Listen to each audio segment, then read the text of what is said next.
Gizi dalam keadaan darurat. Pengertian gizi adalah hubungan pengaruh dari konsumsi makanan terhadap derajat kesehatan atau penampilan seseorang. Konsep gizi seimbang adalah suatu usaha untuk mencapai keseimbangan antara kebutuhan tubuh dinamis akan zat gizi dengan asupan yang didapat melalui makanan.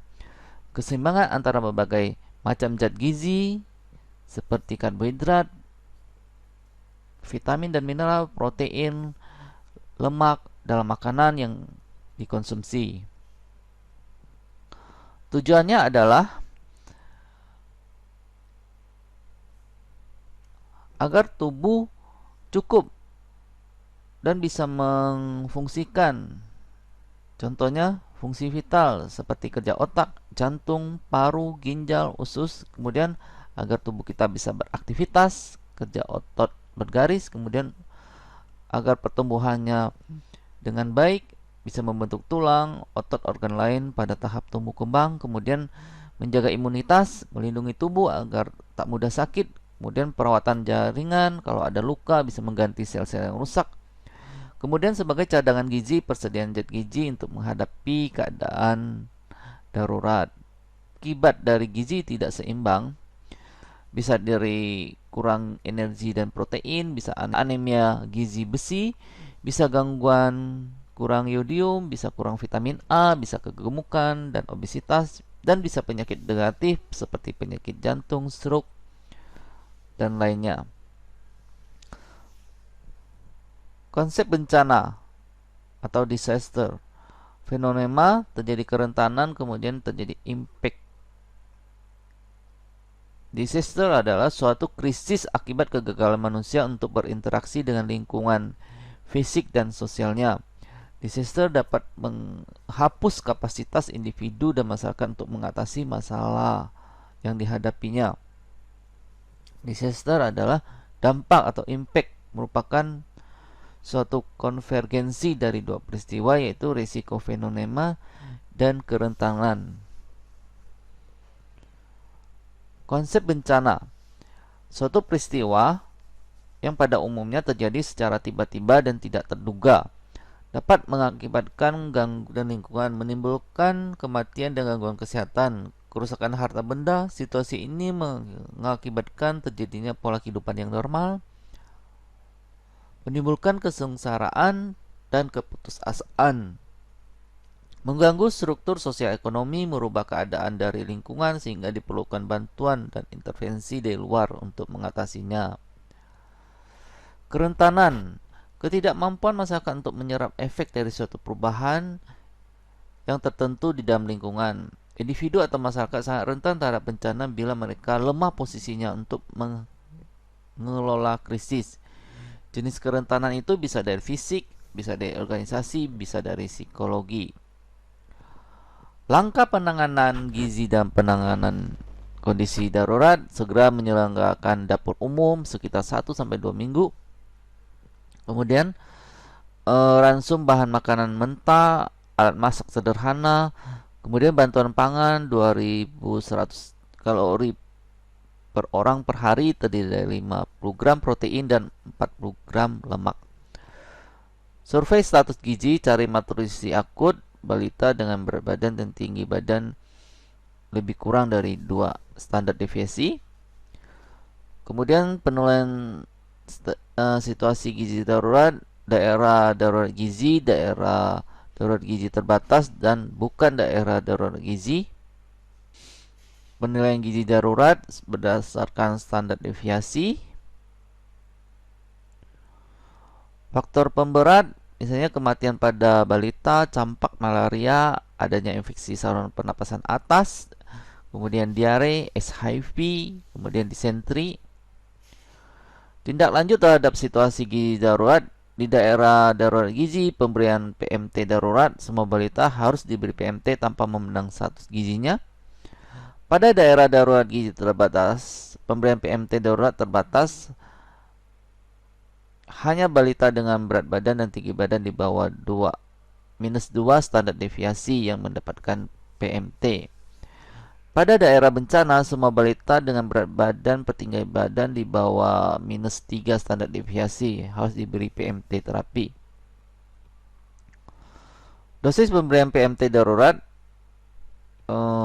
dengan therapeutic feeding diberikan 3 kali 200 kalori per hari dalam bentuk F100 selama plus minus 60 hari sampai berat badan dan tinggi badannya lebih -3 standar deviasi. PMT darurat atau darurat terbatas suplementasi feeding diberikan 2 kali 200 kalori per hari dalam bentuk Medisco 1 selama plus minus 30 hari sampai berat badan per tinggi badan lebih dari sama dengan -2 standar deviasi. Ini jadwal pemberian PMT: makan pagi, siang, sore, malam, dan malam. Jadi 6 kali makan. Untuk PMT darurat pagi, siang, sore, malam 5 kali. Apa yang dibutuhkan pada saat di penampungan? Membutuhkan tenda, pangan, alat memasak, membutuhkan air, keran air, tong air, jamban, resapan limbah, tong sampah, gerobak sampah, pos kesehatan. Penanganan gangguan gizi berbasis masyarakat, kita lihat berat badan per tinggi badan kuadrat. Alat masak yang sederhana seperti kompor minyak sumbu, jerigen plastik, ember plastik, dandang, bakul nasi, sendok nasi, panci, sendok sayur, wajan, serok, sotil, piring, sendok, dan garpu. Bentuk gangguan gizi itu bisa karena prosesnya akut atau kronik. Kemudian derajatnya itu bisa berat, sedang, ringan. Kalau akut dan berat itu bisa menjadi gizi buruk. Apa dampak gizi dan kesehatan terhadap kualitas manusia? Jika kurang gizi dan infeksi, maka dari sel-sel dari otaknya itu akan sedikit. Kita lihat seperti gambar ini. Kalau cukup dan sehat, sel-sel saraf otaknya penuh, sehingga tumbuh kembangnya akan optimal, anak cerdas, produktif, dan mutu SDM yang tinggi. Kalau kurang gizi dan infeksi, tumbuh kembang otaknya tidak optimal, daya pikir rendah, dan mutu SDM-nya rendah, sehingga akan menjadi beban. Penyebab masalah gizi bisa dari asupan gizi, bisa dari infeksi. Awalnya dari krisis politik dan ekonomi, kemudian masuk ke kemiskinan, pendidikan rendah, ketersediaan pangan, kesempatan kerja, kemudian berhubungan dengan kesetiaan pangan, tingkat rumah tangga, perilaku dan asuhan ibu dan anak, kemudian pelayanan kesehatan lingkungan. Ini menurut UNICEF tahun 98. Konsep pencegahan dan penanggulangan gizi buruk dengan promotif dan preventif, pemantauan pertumbuhan di posyandu, suplementasi, pendidikan dan konseling gizi. Kalau untuk itu adalah untuk anak sehat. Kalau untuk anak gizi buruk, dengan kuratif dan rehabilitasi, dengan pemeriksaan dan anamnesis, tata laksana kasus. Strategi pencegahan dan penanggulangan gizi buruk ini pada tingkat keluarga dengan penyuluhan konseling gizi, ASI eksklusif, gizi seimbang, pola asuh ibu dan anak, pemantauan pertumbuhan anak, penggunaan garam beriodium, pemanfaat perkarangan, peningkatan daya beli. Pada keluarga miskin diberi PMT, kemudian Raskin. Kemudian di posyandu untuk penimbangan, konseling, suplementasi gizi, pelayanan kesehatan dasar. Dan di rumah sakit jika masih gizi buruk dan sakit.